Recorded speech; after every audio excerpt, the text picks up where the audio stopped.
During the height of the Cold War, the United States and the Soviet Union were locked in a deadly arms race. But what if an American couple, seemingly ordinary, were secretly feeding the Soviets the information they needed to develop nuclear weapons? This is the story of Julius and Ethel Rosenberg, the couple whose espionage trial shocked the world and whose legacy continues to be debated to this day. Julius Rosenberg was born in 1918 in New York City to Jewish immigrants. A highly intelligent man, he was drawn to radical politics from a young age. After finishing his education, he became an electrical engineer and worked for the U.S. Army Signal Corps during World War II. But it was in the 1940s, at the height of global tensions, that Julius took a fateful turn towards espionage.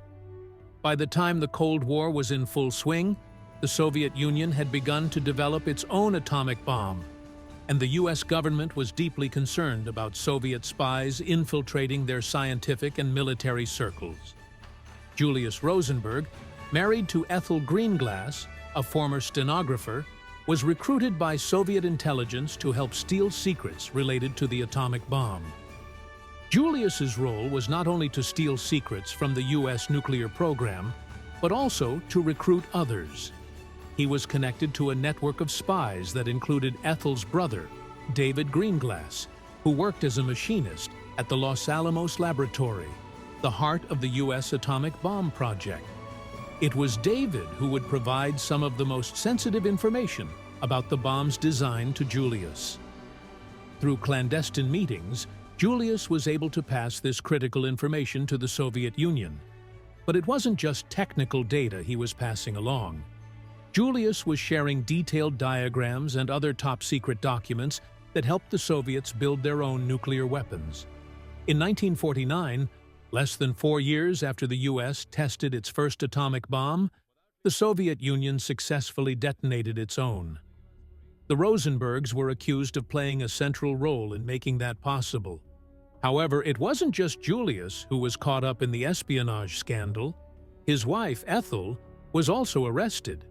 The government's case against her was primarily based on the testimony of her brother, David Greenglass.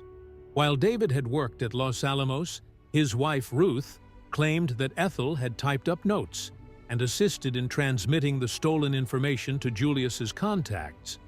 The trial of the Rosenbergs, held in 1951, became a media spectacle. It was marked by a tense climate of fear, paranoia, and anti-communist sentiment during the McCarthy era.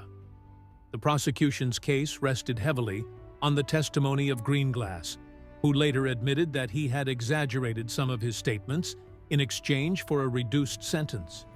Despite this, the Rosenbergs were convicted of conspiracy to commit espionage. Julius and Ethel Rosenberg were sentenced to death by electric chair, a decision that sparked widespread protests both in the United States and abroad.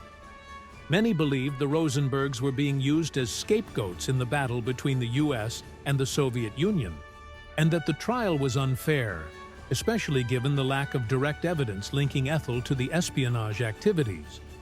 In 1953, after appeals and public outcry, the Rosenbergs were executed. Julius went to his death with defiance, maintaining his innocence and professing his love for his wife and children. Ethel's execution was especially controversial, as many felt she had been convicted solely because of her association with her husband and her brother, and not because of any direct involvement in espionage. Decades after the Rosenbergs' execution, new evidence began to surface. In the 1990s, the Venona Project, a top-secret U.S. intelligence operation, declassified intercepted Soviet communications that confirmed Julius's espionage activities. It became clear that he had been a key figure in passing nuclear secrets to the Soviet Union. However, evidence suggesting that Ethel played a significant role in the espionage remained murky, and many still believe she was wrongfully convicted.